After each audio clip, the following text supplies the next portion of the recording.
Magandang umaga, magandang hapon at magandang gabi sa inyo lahat. Ako pala si Almera Malski Abalos. Ang topic ngayon ay reaction video of Guardian Globalization, Fair Trade and Bottom Billiard. Ano ba to sila? So, ang unahin natin ang Guardian Globalization. Ano ba ang Guardian Globalization? Ang Guardian Globalization ay isang estratehiya ng mga bansa upang maprotektahan ang kanilang ekonomiya at mga interes laban sa mga negatibo epekto at ng globalisasyon habang patuloy pa rin na nakikita ugnayan sa pagdaigdig merkado. Halimbawa sa number 1 ay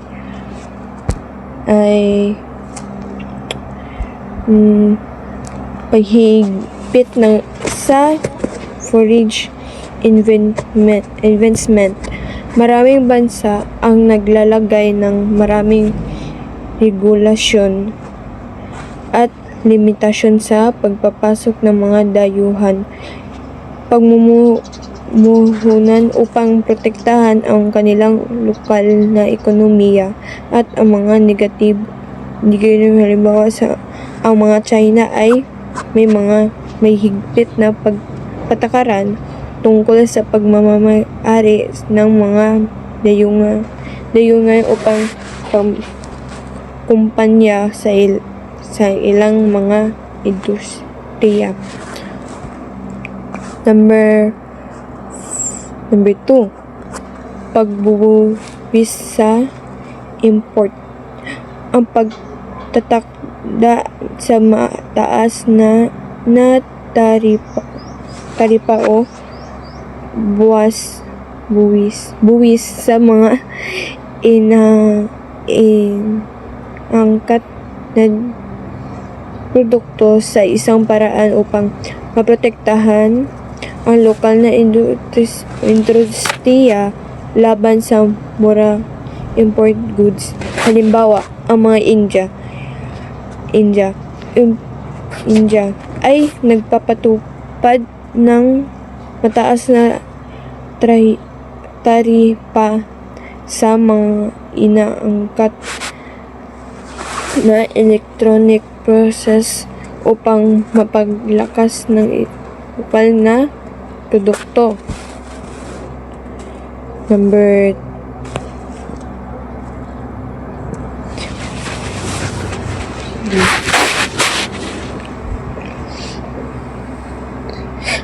3, magpatakaran sa employo.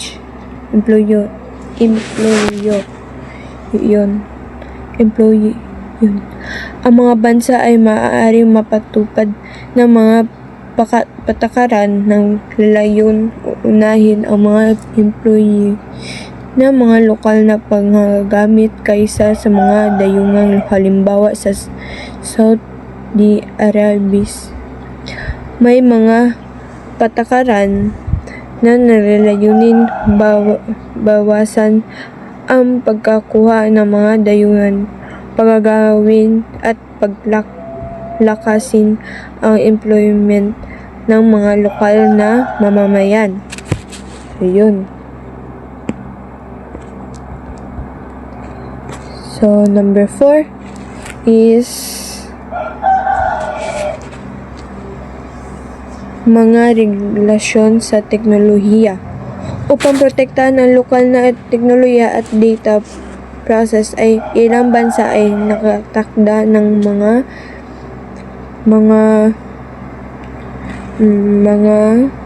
mga patakaran na nalilimitan sa pag-access ng mga dayuhan kumpanya sa kanilang data at teknolohiya. Halimbawa, ang European Union ay may mga mahigpit na regulasyon sa datang process tulad ng General Data Protection Regulation or GDPR. Number 5, pagkontrol sa sektor ng inikiran. Ang ilang mga bansa ay natatakda ng mga regulasyon ng nalalayunin protektahan ang kanilang sektor na ekonomiya mula sa dayong kontrol. Halimbawa, sa Russia, sa mga patakaran na nalilimitan ng pamamayari ng mga dayuhan kumpanya sa kanilang mga energy resources. So, yun. So, next, fair trade. Ano ba ang fair trade? Ang fair trade, kulusan ng paghihikaya sa paglokal na komunidad ng nasuportahan ang mga produkto ng patas sa kakalan ng natataguyod para sa patas ng mga patakaran sa kalakalan na lokal na antas.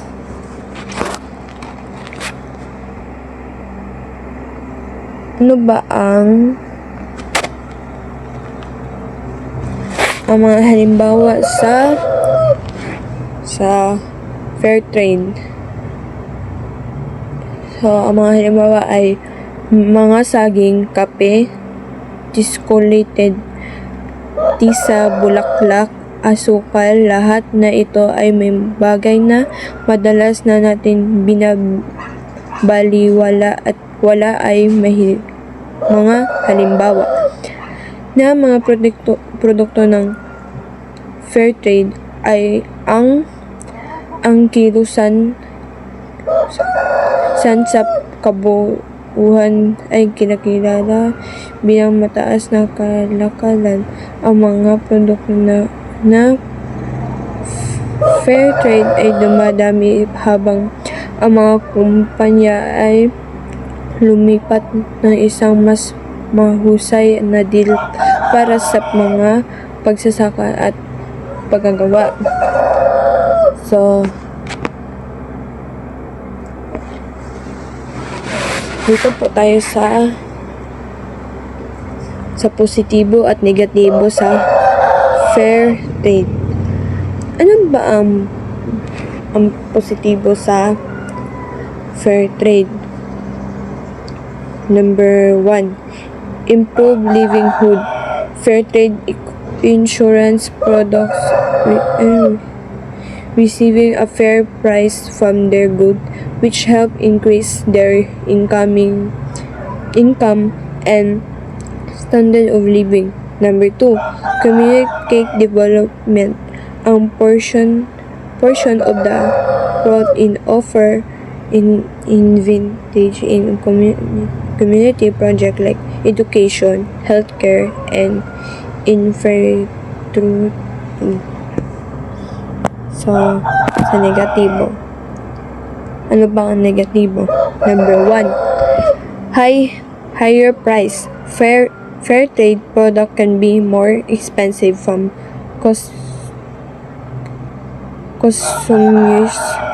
customers, which may limit their market share. Number 2, limited reach. The certification process can be costly and time-consuming, making it inaccessible to some process, especially those in remote area. So, yun. Ang next natin ay Next, ano ba ang bottom billion? Ito ay isang libro na sinulat ni Paul Collier. Collier ng isang propesya ng ekonomi sa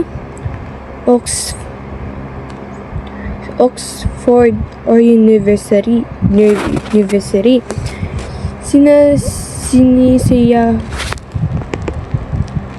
Sinisiyasat nito ang dahilan kung bakit hindi pa rin nagtatagumpay at lumulong ang mga mahihirap na bansa kanilang na tulong na nagtatanggap nito mula sa mga international na organisasyon sa iba't ibang planeta sa mundo. Maraming bansa ang hindi umuunlad ng ang buhay mula sa taong 1980 and 1990. Ang ekonomiya ng mga bansa ito ay pinagmamahayan ng halos 1 bilyong tao. So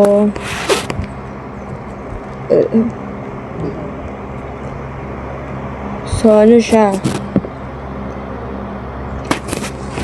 So, target of the group.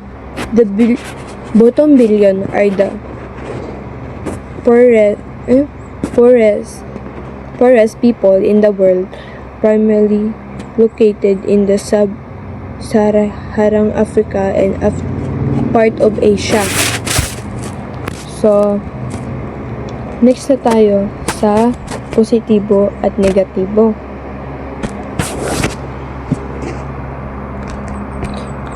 Next na tayo. Ano ba ang positibo at negatibo nila? Ang unahin natin ay positibo. Tiklik na kong cellphone. Positibo. International aid and attention. Recognize the bottom billion can spur more target and affection aim from developing nation to help the escape poverty trap. Number 2, improve governments. The book and the related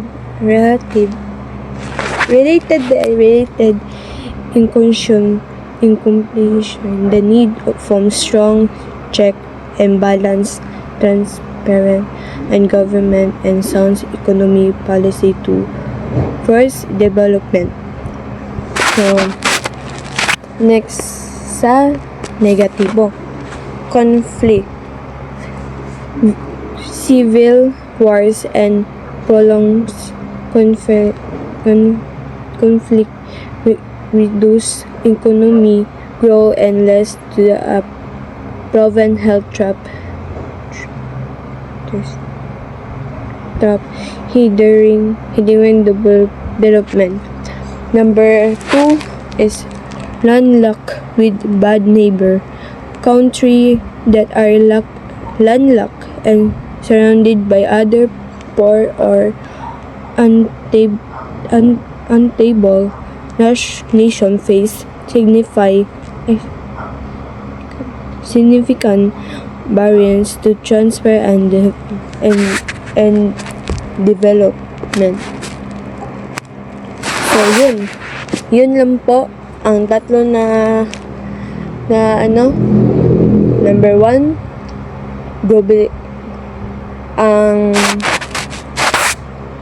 ang guardian globalization. Number 2, fair trade. Number 3 ay bottom billion.